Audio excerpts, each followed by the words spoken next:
महाभारत, जो भारतीय धर्म, संस्कृति और दर्शन का महान ग्रंथ है, उसमें कई ऐसे पात्र और घटनाएं हैं जो हमें जीवन और मृत्यु के सत्य, धर्म और अधर्म के भेद को गहराई से समझने का मौका देते हैं। महाभारत के इन्हीं प्रमुख पात्रों में से एक है अभिमन्यु। अभिमन्यु का वध महाभारत का एक ऐसा करुण अध्याय है जिसने युद्ध की क्रूरता और मानव हृदय की संवेदनाओं को प्रकट किया है। अभिमन्यु का परिचय। अभिमन्यु अर्जुन और सुभद्रा का पुत्र था। सुभद्रा भगवान श्री कृष्ण की बहन थी और अर्जुन, जो पांडवों के प्रमुख योद्धा थे, ने उनसे विवाह किया था। अभिमन्यु का जन्म और पालन पोषण कृष्ण के निकट हुआ, इसलिए उसने युद्ध कला और रणनीतियों को शीघ्र ही सीख लिया था। कहा जाता है कि अभिमन्यु ने अपने माता के गर्भ में ही युद्ध की तकनीकों का ज्ञान प्राप्त कर लिया था। विशेष रूप से उसे चक्रव्यूह तोड़ने की विधि का ज्ञान गर्भ में ही मिला, जब अर्जुन उसे बता रहे थे।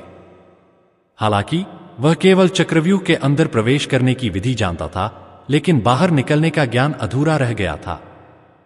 महाभारत युद्ध का संदर्भ। महाभारत का युद्ध कौरवों और पांडवों के बीच कुरुक्षेत्र में लड़ा गया था। यह युद्ध 18 दिनों तक चला और इसमें कई महायोद्धाओं ने भाग लिया। इस युद्ध का मुख्य कारण धर्म और अधर्म की लड़ाई थी। पांडव धर्म के प्रतिनिधि थे, जबकि कौरव अधर्म के प्रतीक माने जाते थे। दोनों पक्षों के बीच गहरा वैर था, जो हस्तिनापुर के सिंहासन के लिए था। महाभारत के युद्ध में कई प्रमुख युद्ध तकनीकें और रणनीतियां अपनाई गईं। इनमें से एक महत्वपूर्ण तकनीक थी चक्रव्यूह, जो एक गोलाकार युद्ध संरचना थी। यह एक घेरा बनाकर शत्रु को फंसाने की एक जटिल रणनीति थी। जो योद्धा इस घेरे के अंदर प्रवेश करता, उसके लिए बाहर निकलना अत्यंत कठिन हो जाता था, और यही अभिमन्यु के वध का कारण बना। अभिमन्यु और चक्रव्यूह। महाभारत के 13वें दिन की लड़ाई में कौरवों ने चक्रव्यूह रचाया। अर्जुन, जो पांडवों के प्रमुख योद्धा थे, उस समय युद्ध क्षेत्र में उपस्थित नहीं थे, क्योंकि वे दूर अन्य मोर्चे पर युद्ध कर रहे थे। कौरवों की इस चक्रव्यूह रचना का तोड़ निकालने वाला एकमात्र योद्धा अर्जुन ही थे, लेकिन उनके अनुपस्थिति में पांडवों के पास कोई अन्य योद्धा नहीं था जो इस व्यूह को भेद सके। तब अभिमन्यु ने आगे बढ़ने का संकल्प लिया। अभिमन्यु ने अपनी माता सुभद्रा के गर्भ में ही इस व्यूह में प्रवेश करने की कला सीखी थी। वह चक्रव्यूह में प्रवेश तो कर सकता था, लेकिन उसे बाहर निकलने का ज्ञान नहीं था। फिर भी उसने साहस दिखाया और पांडवों को विजय दिलाने के उद्देश्य से चक्रव्यूह में प्रवेश किया। उसका संकल्प दृढ़ था और वह अपने वीरता के बल पर चक्रव्यूह के भीतर घुस गया। अभिमन्यु का वीरतापूर्ण युद्ध। अभिमन्यु केवल 16 वर्ष का एक युवा था, लेकिन उसकी वीरता और युद्ध कौशल अति प्रशंसनीय थे। उसने चक्रव्यूह के भीतर अनेक कौरव योद्धाओं को परास्त किया। उसके बल और युद्ध कला से प्रभावित होकर कौरवों के कई महारथी जैसे दुर्योधन, कर्ण, अश्वत्थामा और द्रोणाचार्य उस पर टूट पड़े। अभिमन्यु ने अकेले ही इन महारथियों का सामना किया और अपनी अद्वितीय वीरता का प्रदर्शन किया। उसके बाणों की बौछार से कौरवों की सेना में खलबली मच गई। उसके सामने कौरवों की सेना टिक नहीं पा रही थी। अभिमन्यु ने कौरवों के कई प्रमुख योद्धाओं को परास्त किया और युद्ध में अपने कौशल से सभी को चौंका दिया। हालांकि उसके चारों ओर कौरवों ने एक जाल बुन लिया था और धीरे धीरे उसे अकेला और कमजोर करने की कोशिश की। यह एक अनुचित और अधर्मी रणनीति थी, क्योंकि उस पर एक साथ कई महारथियों ने हमला किया, जबकि युद्ध के नियमों के अनुसार एक योद्धा को एक समय में केवल एक ही योद्धा से लड़ना चाहिए था। अभिमन्यु का घेराव और वध। जब अभिमन्यु चक्रव्यूह के भीतर गहराई से घुस चुका था, तब कौरवों ने उसे चारों ओर से घेर लिया। दुर्योधन, कर्ण, द्रोणाचार्य, अश्वत्थामा, शकुनी और अन्य प्रमुख कौरव योद्धाओं ने मिलकर अभिमन्यु पर हमला किया।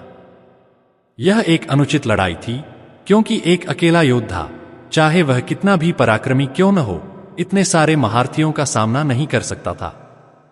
अभिमन्यु की वीरता अद्वितीय थी। उसने अंतिम समय तक हार नहीं मानी और पूरी ताकत से युद्ध करता रहा। लेकिन अंततः वह कौरवों के इस घातक जाल में फंस गया। उसकी गदा टूट गई, धनुष बाण नष्ट हो गए और वह बिना हथियार के रह गया। अंत में कौरवों ने उसे बेरहमी से मार डाला। कर्ण ने अभिमन्यु को पीछे से प्रहार कर उसका वध किया, जो कि युद्ध के नियमों के विरुद्ध था। अभिमन्यु वध के परिणाम। अभिमन्यु की मृत्यु ने महाभारत युद्ध की दिशा बदल दी। उसकी मृत्यु ने पांडवों को गहरा आघात पहुंचाया। विशेष रूप से अर्जुन, जो अभिमन्यु का पिता था, को यह समाचार सुनकर अत्यधिक दुख हुआ। अर्जुन ने शपथ ली कि वह जयद्रथ को मारकर अपने पुत्र की मृत्यु का प्रतिशोध लेगा, क्योंकि जयद्रथ ने ही अभिमन्यु को चक्रव्यूह में प्रवेश करने के बाद बाहर से रोका था, जिससे उसे कोई सहायता नहीं मिल सकी।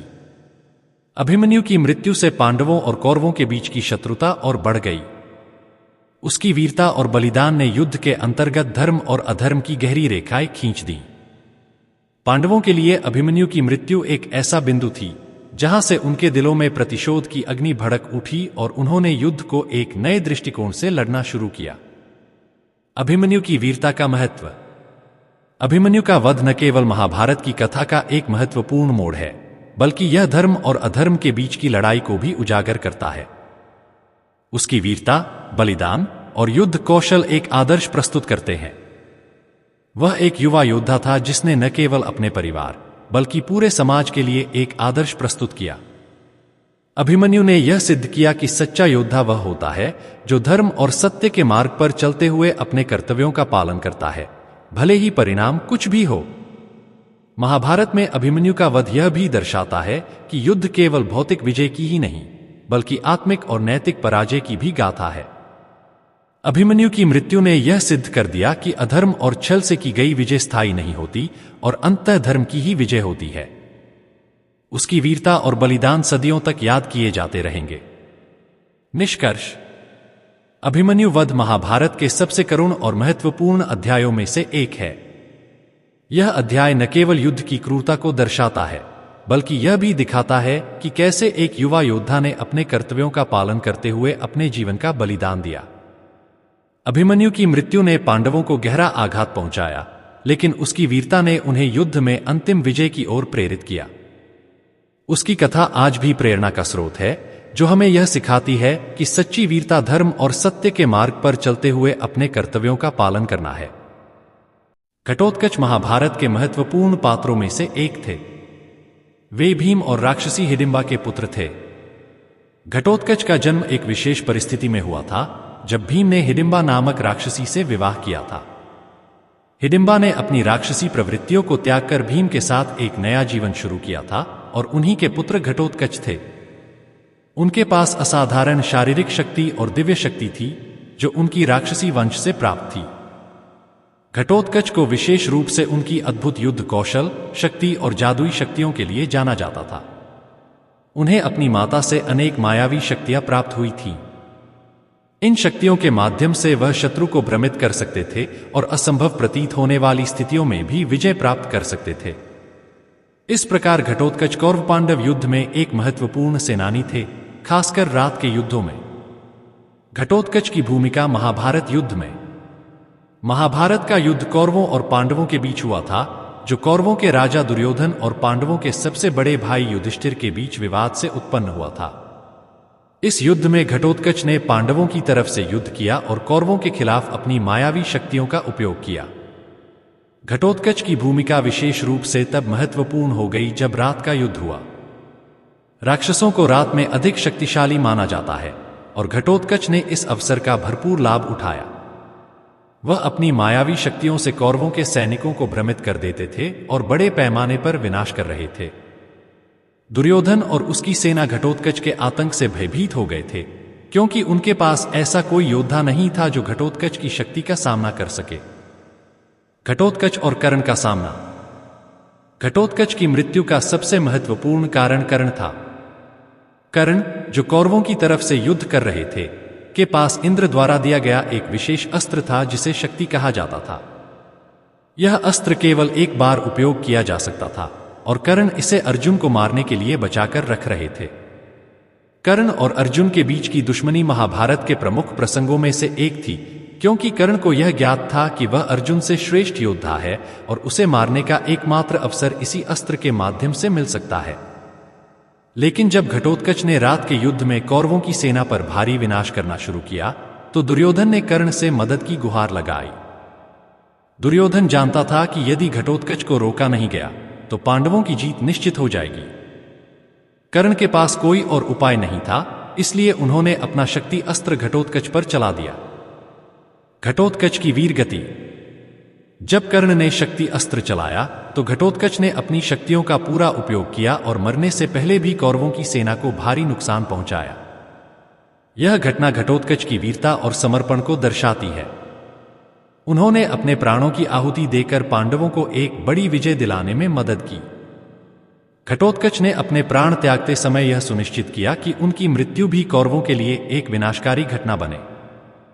घटोत्कच की मृत्यु का परिणाम यह हुआ कि कर्ण के पास अब अर्जुन को मारने का कोई और उपाय नहीं बचा। शक्ति अस्त्र का उपयोग घटोत्कच पर होने के कारण कर्ण अब उस अस्त्र को अर्जुन के खिलाफ नहीं चला सकता था, जो महाभारत के अंतिम परिणाम में एक महत्वपूर्ण मोड़ साबित हुआ। घटोत्कच की मृत्यु के बाद का प्रभाव। घटोत्कच की मृत्यु के बाद पांडवों और कौरवों दोनों के खेमों में अलग अलग प्रतिक्रियाएं थीं। पांडवों के लिए घटोत्कच की मृत्यु एक बड़ा नुकसान था, क्योंकि वह एक वीर योद्धा और शक्तिशाली सेनानी थे। विशेष रूप से भीम के लिए यह व्यक्तिगत दुख का कारण था, क्योंकि घटोत्कच उनके पुत्र थे। भीम ने अपने पुत्र की मृत्यु का बदला लेने की प्रतिज्ञा ली। दूसरी ओर कौरवों के शिविर में घटोत्कच की मृत्यु के बाद थोड़ी राहत महसूस हुई। घटोत्कच की मायावी शक्तियां और उनकी ताकत कौरवों के लिए बहुत बड़ी समस्या बन गई थी। उनकी मृत्यु ने कौरवों को कुछ समय के लिए राहत दी, लेकिन कर्ण के शक्ति अस्त्र के उपयोग हो जाने के कारण कौरवों की एक महत्वपूर्ण सामरिक बढ़त समाप्त हो गई थी। यह महाभारत के युद्ध में एक महत्वपूर्ण मोड़ था, क्योंकि अर्जुन को अब कोई नहीं मार सकता था, जो कौरवों की हार का मुख्य कारण बना। घटोत्कच की मृत्यु के प्रतीकात्मक पहलू। घटोत्कच की मृत्यु को महाभारत में प्रतीकात्मक रूप से भी देखा जाता है। यह घटना कई गहरे और महत्वपूर्ण संदेश देती है। घटोत्कच ने अपने जीवन की आहुति दी, लेकिन उनकी मृत्यु ने पांडवों के लिए विजय का मार्ग प्रशस्त किया। यह इस बात का प्रतीक है कि कभी-कभी बड़ी विजय के लिए व्यक्तिगत बलिदान आवश्यक होता है। घटोत्कच का बलिदान यह भी दर्शाता है कि महाभारत का युद्ध केवल व्यक्तिगत महत्वाकांक्षाओं या पारिवारिक विवादों का युद्ध नहीं था, बल्कि यह धर्म और अधर्म के बीच का संघर्ष था, जिसमें विजय केवल बाहरी जीत नहीं, बल्कि आंतरिक मूल्यों की जीत भी थी। इसके अलावा घटोत्कच की मृत्यु यह भी दर्शाती है कि किसी भी योद्धा की ताकत, चाहे वह कितनी भी बड़ी क्यों न हो, एक दिन समाप्त हो जाती है। यह जीवन के नश्वरता का प्रतीक है, जहां हर व्यक्ति, चाहे वह कितना भी शक्तिशाली क्यों न हो, अंततः मृत्यु को प्राप्त होता है। निष्कर्ष। घटोत्कच की मृत्यु महाभारत के युद्ध का एक निर्णायक और महत्वपूर्ण मोड़ था। यह एक ऐसा बलिदान था जिसने पांडवों को विजय की ओर अग्रसर किया और कौरवों की योजना को विफल कर दिया।